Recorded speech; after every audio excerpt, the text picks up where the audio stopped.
എറണാകുളം തിരുവാങ്കുളത്ത് 3 വയസ്സുകാരിയെ പീഡിപ്പിച്ച പ്രതിയെ കസ്റ്റഡിയിൽ വിട്ടു. 3 ദിവസത്തേക്കാണ് കസ്റ്റഡി അനുവദിച്ചത്. പ്രതിയുമായി പോലീസ് തെളിവെടുപ്പ് നടത്തും.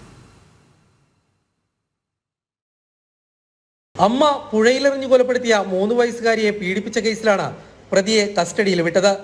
പ്രതിയുമായി തെളിവെടുപ്പടക്കം പോലീസ് പൂർത്തിയാക്കും. പ്രതി കുട്ടിയുടെ വീട്ടിൽ വെച്ച് പലതവണ ലൈംഗികമായി ചൂഷണം ചെയ്തിരുന്നതായാണ് പോലീസിനോട് വെളിപ്പെടുത്തിയിരുന്നത്. 1.5 വർഷമായി ലൈംഗിക പീഡനം തുടരുന്നുണ്ട്. കുട്ടി കൊല്ലപ്പെടുന്നതിന് തലേ ദിവസവും പീഡിപ്പിച്ചതായി പ്രതി പോലീസിനോട് സമ്മതിച്ചിരുന്നു. ഇയാൾ മറ്റു കുട്ടികളെയും ലൈംഗികമായി ഉപദ്രവിച്ചിട്ടുണ്ടോ എന്നും പോലീസ് അന്വേഷിക്കുന്നുണ്ട്. കുട്ടിയുടെ അമ്മയ്ക്ക് പീഡന വിവരം അറിയാമായിരുന്നു. ഇവരോടൊപ്പം ഇരുത്തിയും പ്രതിയെ ചോദ്യം ചെയ്യും.